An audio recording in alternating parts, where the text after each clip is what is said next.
Canucks heading out on the road. Now back from All-Star break. What do you make of things? I mean, I've been saying this now has to be a playoff team. They have to make it. Am I correct? Well, we've been saying that since training camp, and I think the optics of what's at play here with the Canucks is the fact that I think they just need to make it from those optical perspectives. The fact that these guys have been told for weeks and months and years what the playoffs are like. I really think it's imperative that they experience it, even if it's one round, one and done. Yeah. People used to say, why do you want to get into the playoffs and get punted? What does that accomplish? I think from the Canuck perspective, it accomplishes a lot. I think it's really intriguing. They're about to go on the road. You're going out with them. Every road trip is huge, but they're playing playoff hockey. They've been playing it for weeks and months because that's how they have to play. So it's pretty intriguing right now. I look at this road trip, and we've talked a bit about it, I think, looking at the last one they went on when they won 2 of 3. Didn't look so great in Florida. I was on that trip too. But just the idea that they can't let things drop, that they've done really well. There's lots, they've been very consistent. They've been playing above 500 hockey, but they're still in that sort of mode because of the division. They can't let things drop. And so you look at this road trip. They're in San Jose tonight, but they've got those 2 back-to-backs, Saturday in Brooklyn, Sunday in Raleigh, then they go to Boston, then they play, in one of your favorite places, Minnesota, next week. But it's just another trick. They're all tricky, but they can't let things drop. They need to keep, adding the points, putting stuff in their hamper, and keeping themselves in the solid position there. Yeah, matinees have never been their favorite either. It's just that whole Eastern thing. You never really seem to get adjusted for it. But I think it just goes back to, when you talk to the players, especially the veteran players, about what they have to do and when they're at their best, is that, we're boring. We're black and white. We're A, B. I mean, but having said that, that's allowed them to play against good teams and be in games and hold leads.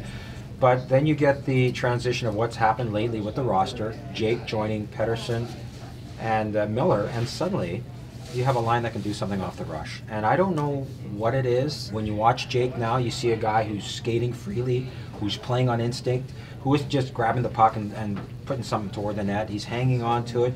He's making sauce passes. Yeah. I mean, Miller talked about it the other day. And it's really interesting when I talked to Jake before they went on this road trip. He said that what Miller's really meant to him. Miller said to him, "You're just like me."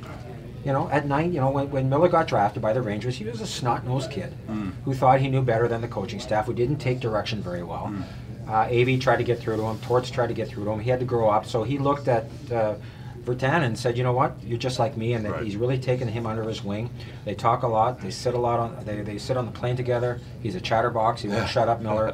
But Jake is learning a lot. The two of them together. I mean, I just can't even imagine what one or the other getting a word in edgewise. I mean, it's endless with those. Yeah, it's kind of like Mutt and Jeff, But I just think it's really interesting that Miller will sit in on video sessions with him. Even when Jake's in the room by himself, he'll come over the shoulder and say, "Hey, let's try this. Let's try that. What do you think?" And that's pretty interesting to me because I know Miller's only 26, but it seems like he's been around the league forever. Why am I going to hang out with these kids? And he's really invested himself in not only having the opportunity here on an individual basis, he's kind of like an assistant coach. What do you make of the trade deadline? 3 weeks from now, obviously, this Canuck team is just about as healthy as it can get. Obviously, Ferland is still out.